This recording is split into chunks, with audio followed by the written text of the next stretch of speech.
Hello everyone. In this video, I'll be showing you how to order from McDonald's using a gift card. So let's dive right in.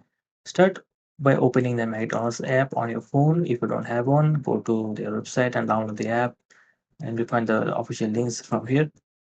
And then browse the menu, select your favorite items. Let choose the menu here, select your favorite items, and then add them to your cart. Alright. And when you're ready to pay, head to the checkout page where you can review your order like this, and you can find more details on your the page.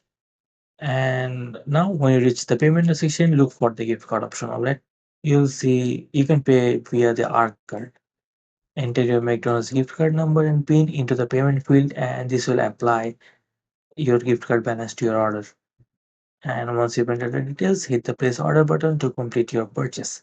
If you are not able to use the gift card, which is McDonald's ARC card here, make sure you have one set up and payment available. You can always scan the gift card at the counter or kiosk in person to pay. And that's all there is to it. You have successfully used your gift card for your McDonald's order. Thanks for watching, and don't forget to like and subscribe for more tips.